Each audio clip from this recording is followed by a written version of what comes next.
Hello chess fans, this is Rick from Chess to Impress. The sense of anticipation is almost unbearable.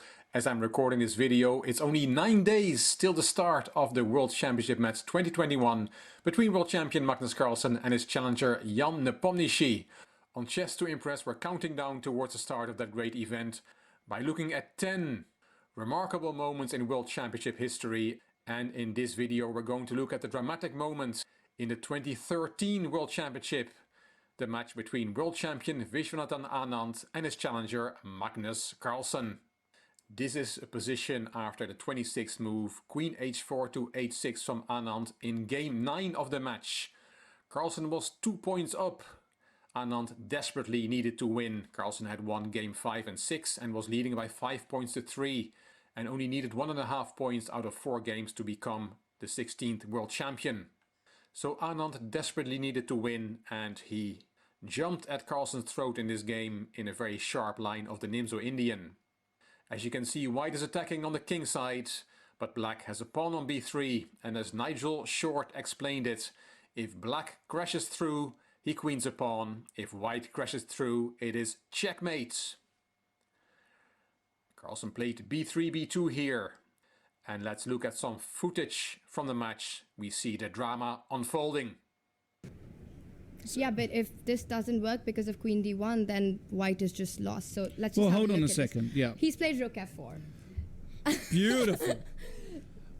This is great. And he's got an extra queen. This is amazing. And this is unbelievable. do you think he missed Queen D1 and Queen H5? Well, look, there's only one way we're going to know, because he's got 11 forced. minutes. This is an absolute forced line. White He has must to go Bishop Rook F1. H4 right now. No, well, it's white to move. He's in check. Yes, I mean Bishop F1. He's going to play Bishop F1. Oh my god. Bishop F1, I'm Queen very D1, excited hold right now. on. Rook H4. Queen H5. Queen H5. He's got he's Knight gone F1. Knight F1. Knight F1 he's gone. That's... Hold on a second. He looked very nervous playing that move. But Oh my Queen god! E1 right now. It's... I think Knight F1 is a huge Is blunder. that a blunder?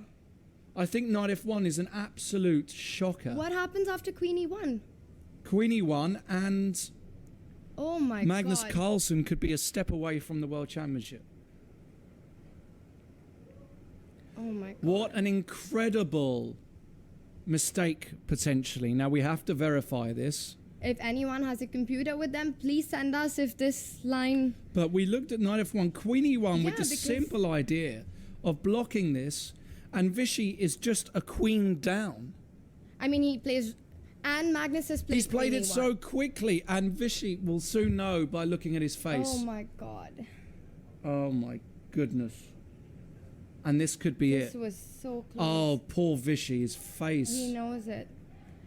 We've heard a number of shouts and screaming from next door, and I assume that's from the Norway lounge. Norwegian center. Oh, poor Vichy. Oh my god. Oh I mean, this he is knows incredible. It. He knows this now. Oh, poor Vichy.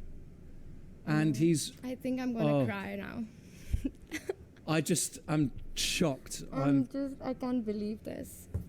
I think, guys, we are on the verge. I just feel I'm just in shock right now. Well, we've just had a confirmation. It's now -7 according to the computer. Shows -7. And that is essentially game over.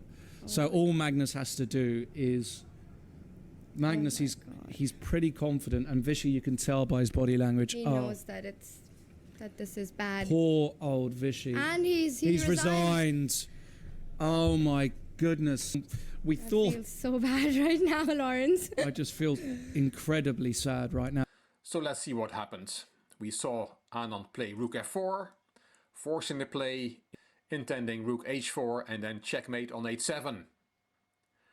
Carlsen had calculated and saw that he was not going to be checkmated, and he played B1 Queen. And now black has 2 queens on the board. Bishop F1 was the right move here, but Anand played Knight F1.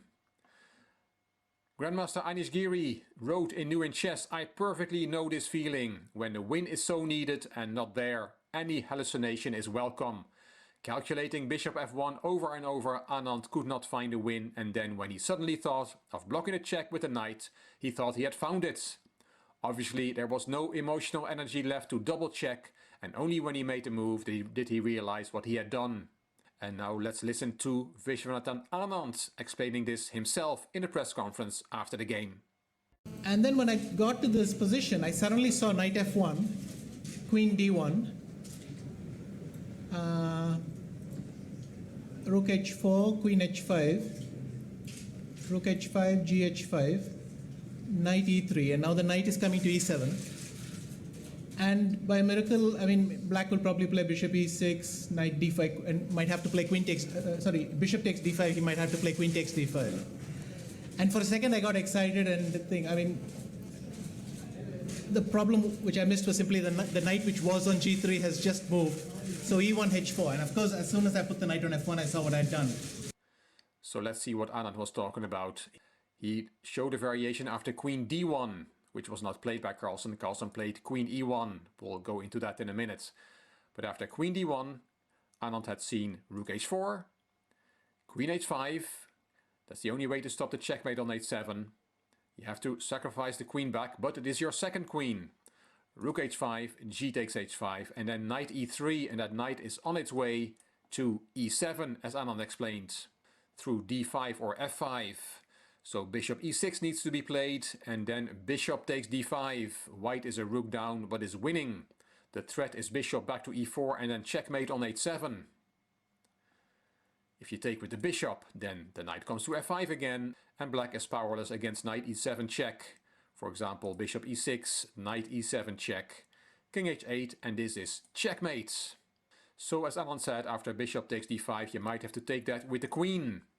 White takes the black queen, has now taken both black queens, bishop takes d5, and this is a very unusual endgame where white has the queen and two pawns for rook, bishop and knight.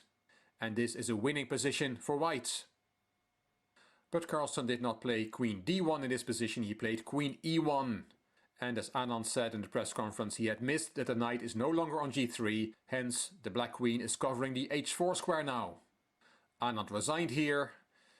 After rook h4, black just gives up the new queen for the rook, queen takes h4, and black is simply up a rook.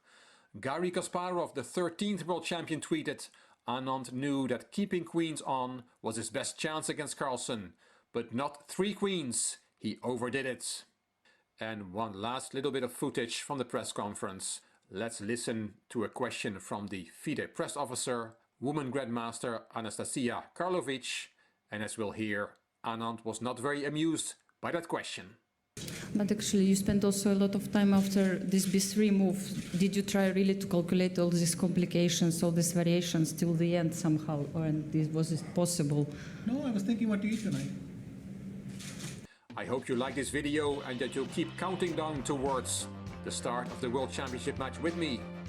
If you like the video, please give it a thumbs up. Please subscribe to the Chess to Impress channel and please leave a comment. I will read them all and I will reply to them all.